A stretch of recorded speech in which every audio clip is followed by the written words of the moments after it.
Nakatry na ba kayo manguha ng iba't ibang klase ng bat at hindi rin basta-basta dahil kikilawin natin at nanguha na rin kami ng saang at ng tayom na napakasarap naman talaga at for sure na mabubungkag na naman ang mga baho nito kaya samahan nyo kami. Pero bago ang lahat guys, simulan muna natin sa isang magandang umaga at naghukad na nga pala ako ng baho dito na paso-paso pa at ayan na nga yung trapal natin na napakatagal na natin hindi nagagamit at dalhin natin sa dagat at medyo gabok-gabok na nga at pati si IB siyempre sasama pa rin natin yan dahil talagang hindi yan papaiwan at yung bibi namin ay bibili lang namin kay mama at as you can see naman guys, dumiretso na nga kami papunta sa tubungan ng aming dagat at as you can see naman guys, talagang nagbiyahe na nga kami dito at nagmotor lang kami dahil napakalapok naman talaga dito sa dagat namin at as you can see naman si IB guys, nakabantay na talaga ako na grabe na panghimisong niya kaya naman sinama ko na siya dito sa dagat at parang tumaba na talaga siya at as you can see naman guys, talagang taob-taob pa, medyo nabasa na nga yung mga lalat at mga tintin namin dito pero naku, talagang hindi ka magmamahay dito sa dagat namin guys dahil masisilayan mo ang napakagandang view. Kung nakikita nyo naman guys, nagbaktas-baktas lang talaga kami papunta sa tunga ng hunasan at sa pagbaktas-baktas namin, nakalabay kami ng lambay dito pero naku, talagang luno pala itong lambay na to kaya naman nilabyan na lang talaga namin at ayan nga guys, dito nga pala kami sa tunga ng hunasan, magbubuklat kami ng trapal dahil matagal na rin kami hindi nagagamit ang mga trapal namin at sa puntong ito guys, pagkatapos namin i-set up yung trapal namin, siyempre nagbaktas-baktas na kami papunta sa aming hunasan dahil manginginhas kami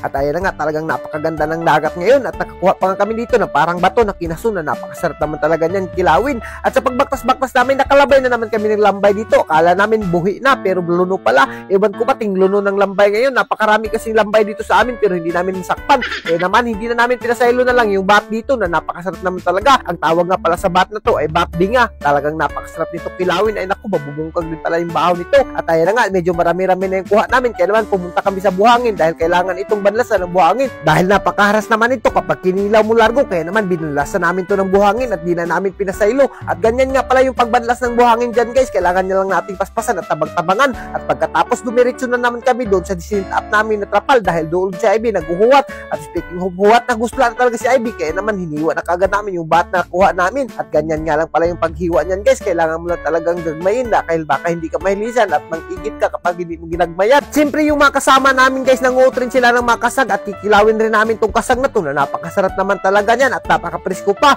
at sa puntong ito guys, tinimplahan na kagad namin yung aming kinilaw dyan at hinimay-himay lang namin yung kasag at tinibo lang namin dito sa bat na napakasarap naman talaga at ganito lang pala yung pagkilaw dyan guys, kailangan na naman nating lagyan ng bumbay dyan ay naku, talagang hindi mawala yung malamas natin dyan dahil walami naman yung kinilaw kapag walang lamas. Alam nyo ba guys, dito sa lugar namin ito talaga yung mapambato namin dito pagdating sa kainan kaya naman kung hindi ka taga-probinsya hindi ka makakarelate nito at kung umabot ka sa video na to guys at kung taga-probinsya kang tunay, mag-comment ka kung ganito rin ba yung mga ginagawa nyo sa inyo dahil kami ganito yung ginagawa namin at siya nga pala mga idol, meron nga pala kaming saang at tayom na dala dito pero bago ang lahat kung paano na kami nakadala niyan, ito muna yung mga pangyayari at ayan na nga, nagpunta nga pala kami dito sa bilihan ng makinason at nagtingin-tingin kami, may nakita kaming banagan dito pero naku, napakamahal yan, mabubungkag talaga yung pitaka natin dyan kaya naman hindi namin yan pipiliin dahil uswag lang muna tayo dito sa mga baratuhon dahil saang yung pinakapaborito natin at medyo matagal-tagal na rin tayo hindi nakakain ng saang at ng tayom kaya naman ito na lang yung bibilihin natin dahil napakasarap pa at ayan na nga guys, continue na nga tayo dito sa dagat natin at ayan na nga, tinaktak ko na nga yung tayong na sinod pa sa lapad na napakasarap naman talaga